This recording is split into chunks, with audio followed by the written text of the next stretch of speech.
L'École supérieure d'administration, d'économie, de journalisme et des métiers de l'audiovisuel ESAE offre de nouveaux challenges pour l'année universitaire 2023-2024. Étudiantes et étudiants, parents d'élèves nouveaux bacheliers, ESAE, c'est la garantie d'une formation de qualité à des conditions très avantageuses. À Gbedjromede, à Papa, à Boumekalavi et Parakou, inscrivez-vous en administration générale, administration du travail et de la sécurité sociale, trésor et finances publiques, impôts, diplomatie et relations internationales, journalisme et métiers de l'audiovisuel, gestion des marchés publics, planification et développement local, sciences économiques, sciences juridiques et toutes les filières des sciences de gestion. ESAE vous offre des bourses, demi-bourses et de réductions pour les premières inscriptions dans toutes ces filières. Waouh! En licence 1, 2 et 3 et en master, bénéficiez jusqu'à 50% de réduction sur tous nos sites. N'est-ce pas génial? Infoline. ESAE Gbedjromede, 3e rue à droite en quittant le carrefour Le Jador pour la BIBE Jéricho ou au plus 229 90 93 65 21 98 98 14 00 à Kpakpa au plus 229 52 88 33 33 à Boumekalavi au plus 229 52 88 44 44 Parakou au plus 229 52 46 12 12. ESAE, l'excellence à un an. Je crois en moi, je suis responsable de ma vie, j'assume mes choix. Pour moi, la vie, c'est une belle aventure. Ainsi parlent certaines femmes dans notre société. Cette catégorie de femmes dans notre société, généralement, on les appelle femmes épanouies. Mais la question est de savoir ce samedi si elles sont forcément heureuses. C'est cela que nous allons découvrir cet après-midi autour de la thématique suivante.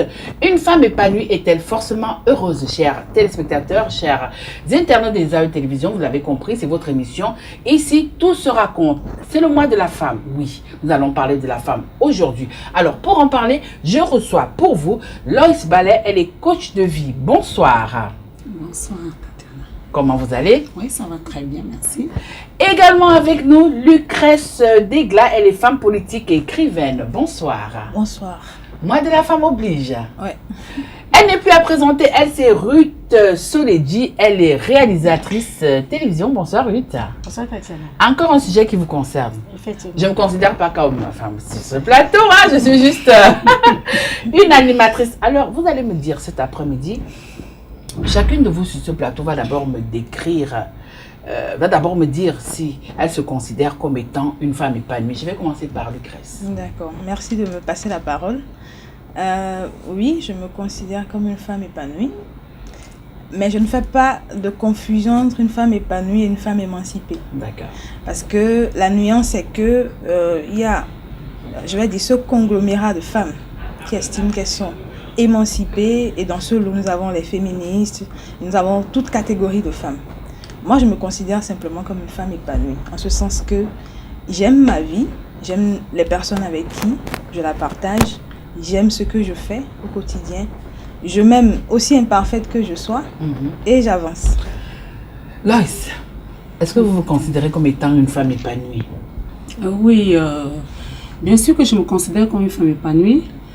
Tout simplement parce que je décide ce que je veux de ma vie, j'assume mes erreurs, parce que je les commets bien sûr, je les assume, et je vis avec des personnes que j'adore, et je prends des bonnes décisions, et puis je les assume aussi. Et donc voilà, je fais ce que je veux de ma vie. D'accord. Ruth. Oui. Êtes-vous une femme épanouie? Ok, bien sûr. Je suis une femme très épanouie même. Parce que j'arrive à m'assumer, j'arrive à atteindre mes objectifs. Oui, je suis une femme épanouie. Alors justement, vous êtes toutes des femmes épanouies, c'est heureux de le savoir sur ce plateau cet après-midi. Mais alors, dites-moi un peu. Nous connaissons tous les réalités de la société africaine, hein, qui n'ont rien à voir avec les réalités de la société occidentale, même si on est femme. Alors, dites-moi un peu, est-ce que c'est facile dans la société africaine d'être une femme épanouie, Lucrèce? Je pense que c'est pas forcément évident, en ce sens qu'il y a beaucoup de clichés autour de la femme, il y a beaucoup de jugements de valeur, et il y a beaucoup de tiroirs, c'est-à-dire qu'on a catégorisé la femme d'une certaine manière. Et lorsqu'on sort en fait de ce moule-là, les gens ont l'impression qu'on n'est pas à notre place. Moi, je vais prendre l'exemple où tu es femme et tu décides de t'engager en politique. Moi, il m'a fallu beaucoup d'années, beaucoup de réflexions pour me demander est-ce que je fais bien. Et c'est quelque chose que j'avais envie de faire depuis longtemps, depuis peut-être 5 ans en arrière, mais je n'ai jamais vraiment eu le courage de le faire parce qu'autour, on te dit une femme qui fait la politique, forcément, c'est qu'elle est une femme de mœurs légères. Une femme qui fait la politique, forcément, elle ne va pas pouvoir rester sous le toit d'un homme. Une femme qui fait la politique, voilà, beaucoup de choses. Et du coup, on a tendance à parfois, je vais dire, embrigader nos rêves, nos ambitions, juste pour pouvoir quand même plaire à la société. Et je crois qu'on est à une ère où les pesanteurs socio-culturelles commencent quand même par s'effriter, par tomber, pour permettre quand même à la femme de s'épanouir dans la mesure de ses possibilités. Alors, vous avez écouté, Lucrèce, est-ce que ces préjugés freinent l'ardeur, freinent l'élan des femmes épanouies que vous êtes, Loïs? Moi, personnellement, ça ne me freine pas du tout. Pourquoi? Parce que moi, j'ai une manière de voir les choses et de m'imposer dans la société. Et c'est vrai que nous vivons dans un monde où il y a beaucoup de préjugés vis-à-vis des femmes. Moi, je vais prendre l'exemple sur moi. Je suis coach de vie et je me suis spécialisée dans le coaching des mamans. Moi, je coach les mamans. Étant donné que je suis plus penchée sur le côté d'accompagnement des mamans, je suis confrontée souvent aux préjugés, comme quoi je motive les femmes à quitter les foyers, et je leur donne la grosse tête, et tout, je les rends rebelles. Donc voilà, les gens ne comprennent pas, et puis ils ont ces préjugés-là de moi, et du coup, ce n'est pas facile de vivre avec. Mais moi, par contre, j'assume. C'est pour ça, dès le début, j'ai dit, moi, j'assume mes choix, j'assume mes décisions. Là, ça ne me fait ni froid ni chaud ce que les gens pensent de moi. Et pour moi, c'est en quelque sorte le sens de l'épanouissement. C'est que tu vis avec des gens, mais tu t'assumes. Tu assumes tes décisions, tu assumes tes prises de décisions.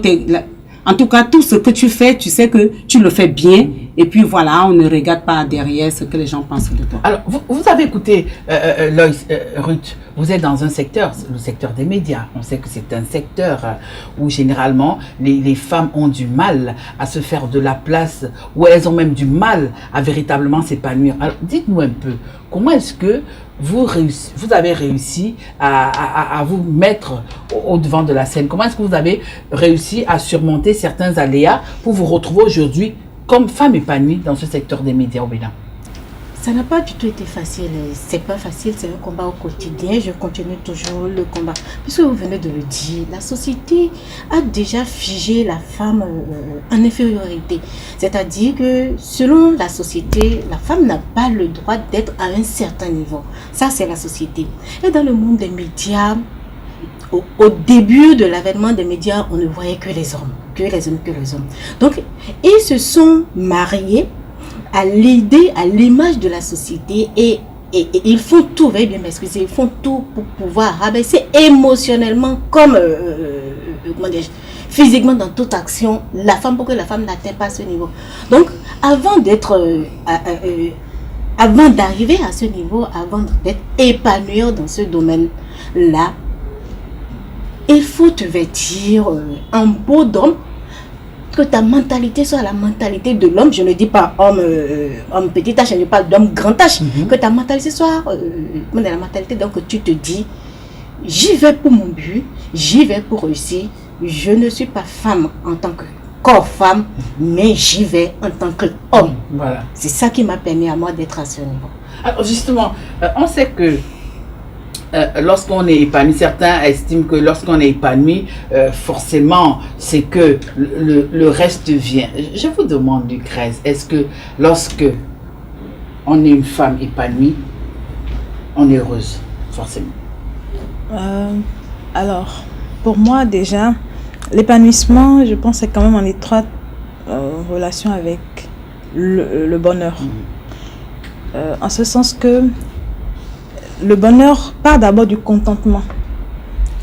Le bonheur n'est pas forcément d'avoir tout ce qu'on veut au moment où on le désire, mais c'est de pouvoir apprécier ce que l'on a au moment où on est, le moment présent en réalité. Ne pas forcément se dire je désire avoir ceci et je ne l'ai pas encore, et donc en faire une source de frustration qui va empoisonner le moment présent qui est, comme on le dit, c'est un présent, c'est un cadeau.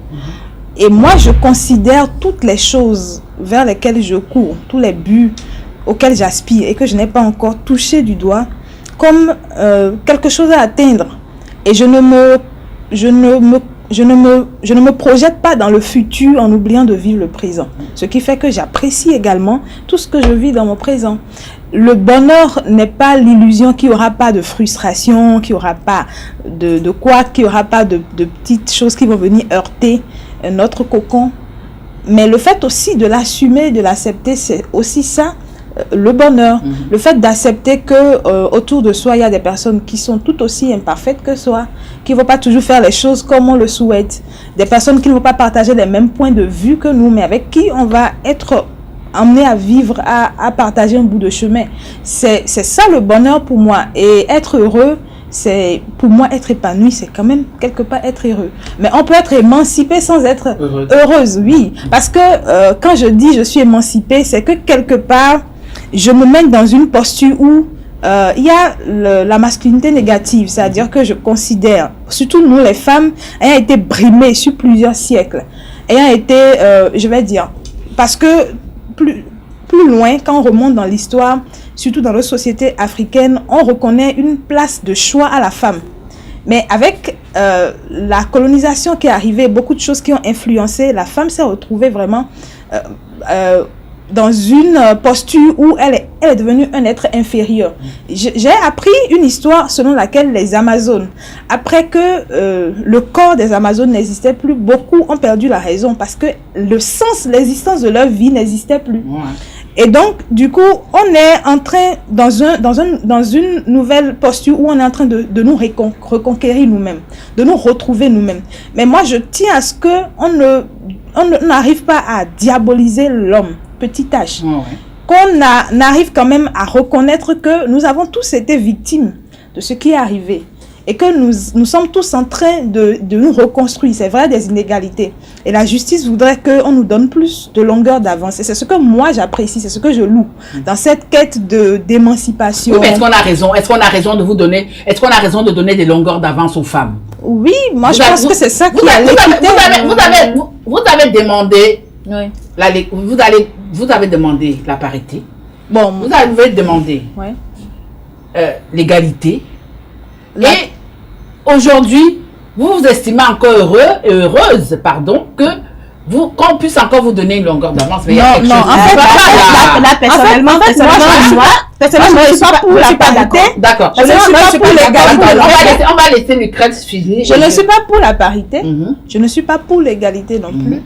Et vous êtes d'accord pour la longueur d'avance qu'on nous a donnée? Oui, je suis pour l'équité en ce sens que quand vous vous retrouvez quelque part, je suppose qu'on a un mur qui est là et que moi je fais peut-être 1,60 m, que quelqu'un d'autre fait peut-être à peine 1 mètre et qu'on a besoin de tous voir le spectacle qui est au-dessus du mur.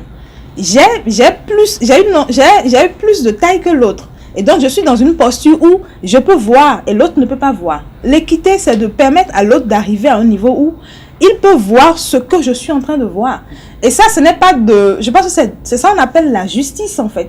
La justice, c'est de pouvoir permettre à tout le monde d'avoir les mêmes chances, les mêmes opportunités.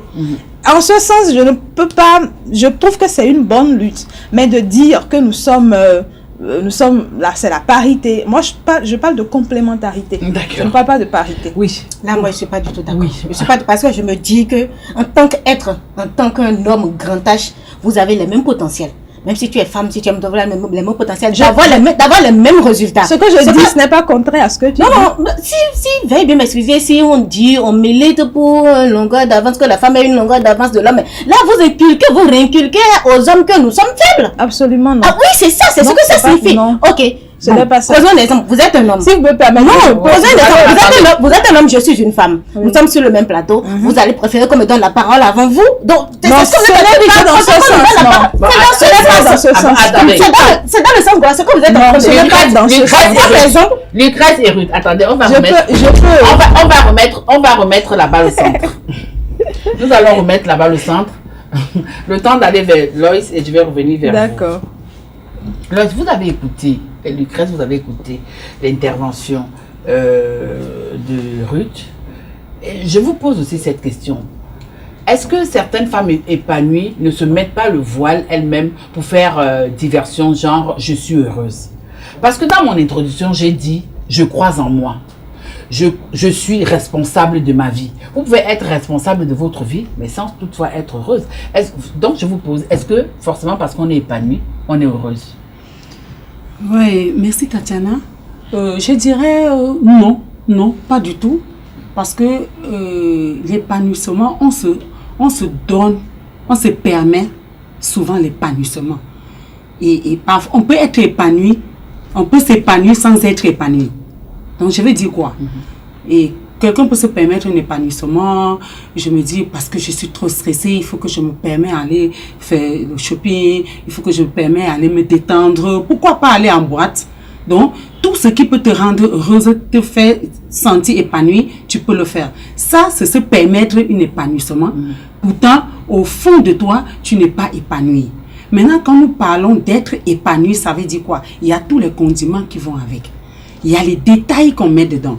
Et ces détails, il faut qu'on ait un minimum de bonheur. On a un minimum de stabilité pour être épanoui. On a peut-être le boulot qui nous va, le boulot qui nous rend heureux, et la famille qui nous donne la joie. Et tout ça, ça donne l'épanouissement au quotidien. Maintenant, être heureux, c'est encore très fort. C'est que c'est un mot vraiment, vraiment fort. Parce que déjà, le quotidien, à chaque jour, on est confronté à des combats. On doit tous les jours réfléchir, mettre le mindset à un niveau, avoir une confiance en soi. Et malgré tout ça, c'est difficile d'être vraiment heureux. Parce qu'on peut être heureux, mais à côté de nous, il y a toujours des gens qui viennent déstabiliser notre bonheur. Donc, ça nous empêche d'avoir une vie vraiment heureuse. Donc, je vais dire ici qu'on peut être épanoui sans toutefois forcément être heureux. Elle a dit, on peut créer son épanouissement. Et il y a certains ingrédients à mettre dedans. Est-ce qu'à un moment T de votre parcours, il vous est arrivé de reconnaître que vous êtes épanoui, mais que vous n'êtes pas heureuse? Bien sûr que oui, tout être sur terre ne peut pas dire qu'ils sont épanouis et qu'ils sont heureuses, non. L'épanouissement se construit. Débarque d'un point à un point. Peut-être, j'ai envie de prendre du garri. Je vais prendre le garri, je vais prendre l'eau, je vais prendre le sucre, jusqu'à ce que j'ai ce que je veux et je le prends. Là, ce dont j'ai envie, je l'ai fait, je suis heureuse, je suis épargnée. Mais être vraiment, vraiment heureuse, c'est tout un cocktail, c'est un cocktail différent. C'est un cocktail différent. Elle a dit dans son mot, être heureuse vient de l'intérieur. La construction de l'intérieur, pas de l'envie. L'épanouissement, c'est la construction de l'envie. Pour ne pas dire le matériel. Mais être heureux, c'est soi-même. La construction de soi-même. C'est deux choses différentes. Je peux être épanouie et ne pas être heureuse. Si je ne suis pas mariée, si j'ai pas d'enfant, et je suis riche, j'ai tout et au-delà. Je ne suis pas heureuse, mais je suis épanouie. J'ai tout ce dont j'ai besoin. Donc, être épanouie pour moi n'est pas du tout, n'a même pas du tout la même code que d'être heureuse. Ça contribue à être heureuse. C'est différent. Alors, pour être épanouie également, certains estiment que tout part déjà de vos rapports parentaux on dit, pardon, de vos rapports parentaux, s'il vous plaît, chers internautes. C'est pas mal, hein, voilà. Des rapports parentaux, des liens que vous avez, si vous êtes marié, que vous avez avec votre conjoint. Mais lorsque vous avez tous ces ingrédients-là, est-ce que le bonheur accompagne également votre épanouissement? Alors, moi, je voudrais revenir un peu sur ce qui... Je m'attendais. Très bien.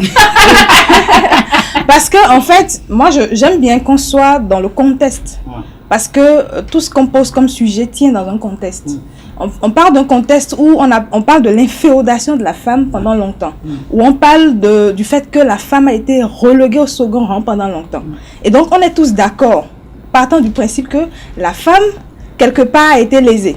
Et donc, c'est pour combler ou pour, je vais dire, corriger cela qu'on est en train de parler aujourd'hui de lutte, d'émancipation ou de pouvoir, de parler d'égalité, de parler de ceci et de cela. Et donc, on est d'accord que quelque part, la femme est un peu je vais dire, il y a un problème de gap entre l'homme et la femme. C'est pas moi qui le dis. Les statistiques sont là, au plan mondial, au plan national. Et donc, c'est à partir de ça que moi je tiens le discours que je tiens. Ce n'est pas pour ramener la femme en bas.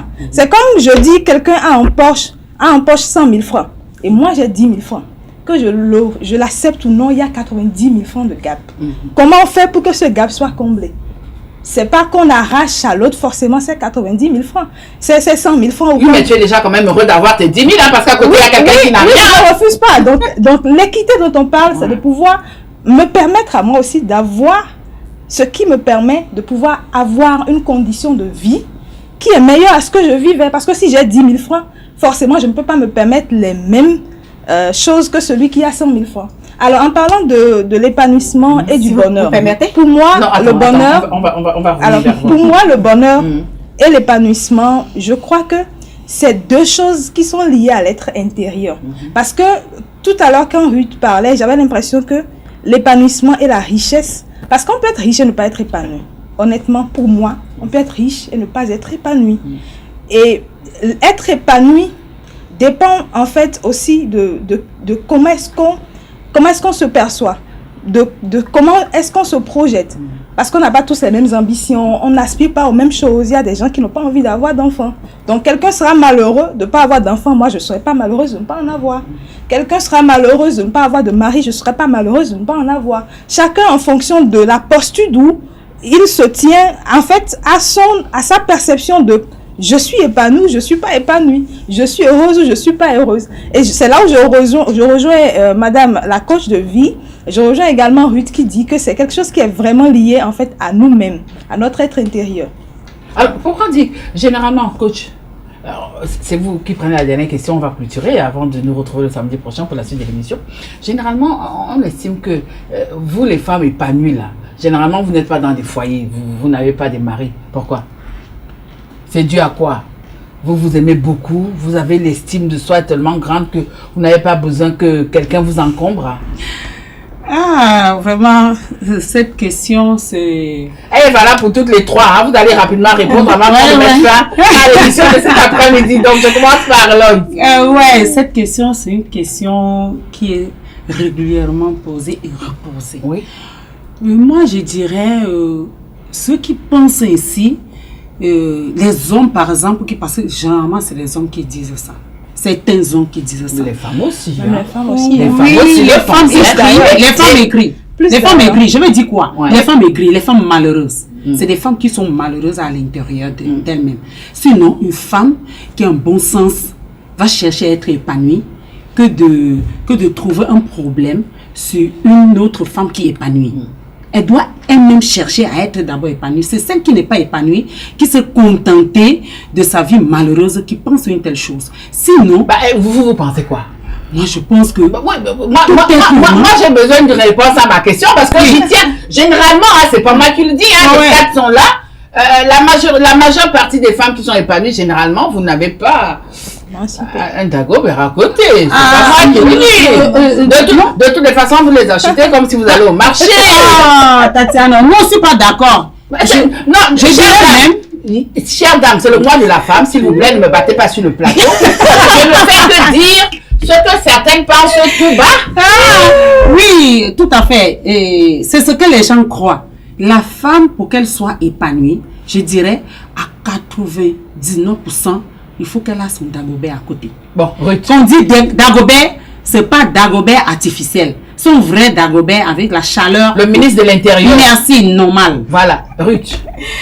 Voilà que vous, les femmes épanouies, là, vous êtes généralement des célibataires endurcis. Oui, possible, ça peut arriver. Nous, c'est le mois de la femme. Ne trompez pas mes internautes et mes téléspectateurs. Je dis possible, ça peut arriver. Et c'est pour ça que je rejoins ma consoeur qui est devant moi. Cela dépend de la perception de chaque personne. Tu peux être marié et être épanoui. Tu peux ne pas être marié et être épanoui. À toi-même de savoir ta propre conception, ce que tu veux dans ta vie. c'est pas une grande option pour qu'on puisse dire la femme épanouie ne doit pas être ou bien n'est pas généralement. Mais je me dis pourquoi les gens disent ça. Les femmes épanouies qu'ils voient peut-être habillées en voiture et autres ça donne plus à construire leur vie épanouie qu'à construire leur vie intime. C'est pour cela qu'on accroche ce nom aux femmes épanouies. Sinon, en réalité, non. Une vraie femme épanouie, c'est celle qui a son dagobah dans sa poche. Attendez, Lucrèce. Oui, Lucrèce, vous, à la différence de la coach et de Ruth, vous avez quand même 2 casquettes, hein? C'est-à-dire que vous êtes une femme politique, avec tout ce que ça comporte et toutes les flèches qu'on envoie généralement aux femmes lorsqu'elles décident d'aller en politique. Et à côté de ça, vous êtes écrivaine. Les femmes épanouies, généralement, elles ne sont pas dans des foyers, elles ne sont pas mariées. Je vais répondre de façon générale et répondre personnellement.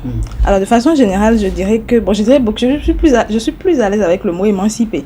Je dirais que les femmes émancipées ne sont pas généralement sous le toit d'un homme parce que ça peut avoir ces 2 versants. Il y a le côté qui est que je trouve négatif et le côté que je trouve positif. Négatif en ce sens que la femme qui est émancipée tout de suite voit l'homme comme un ennemi, comme un adversaire à combattre, comme quelqu'un qui vient se mettre en travers de son odyssée. Ça dit je vais quelque part, il ne faut pas que quelqu'un m'empêche d'aller là-bas. Parce que nos sociétés traditionnelles ont mis la femme dans un rôle où l'homme est le chef et donc c'est ce qu'il dit qui passe.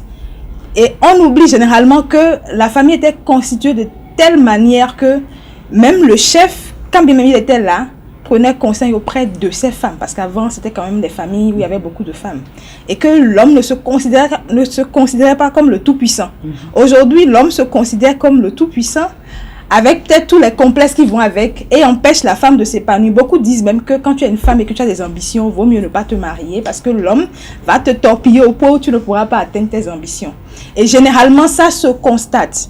Tant que tu es dans une aventure moyenne, ou plus ou moins comme tout le monde, ça va. Il n'y a pas de problème. Mais dès que tu commences pas à aspirer à des choses plus grandes, il y a un problème. C'est pour ça que les Amazones, par exemple, se mariaient pas. Parce que ce n'est pas évident pour un homme d'accepter que sa femme est allée au front et que peut-être qu'elle ne reviendrait pas. Et que peut-être que je suis à la maison et que c'est ma femme qui est la plus courageuse qui est au front. Quelque part, ça blesse l'ego de l'homme. Et moi, personnellement, je répondrais en disant que oui, j'ai un partenaire de vie. Et je pense que pendant toute ma vie, je n'ai pas été aussi tant que ça intéressée par le fait d'être mariée, d'avoir une bague au doigt. C'est pas le fait pour moi d'avoir porté la robe blanche, d'être allée quelque part et qu'on dise que je suis mariée, madame. C'est pas mon aspiration, c'est pas ça. J'ai un partenaire de vie avec qui je partage tout, qui sait, par exemple, que je suis sur ce plateau ce matin. Mais la voile blanche, je suis madame ceci, c'est pas vraiment ça mon point en fait. Mon point, il est ailleurs. Madame, vous êtes mariée, vous avez un partenaire de vie, c'est que vous êtes mariée, c'est pas la bague de mariage, ni la robe de mariage. Chers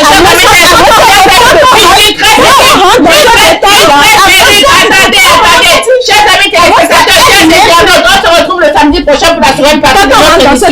Vous avez compris, c'est aussi ça ici, tout se raconte. Merci.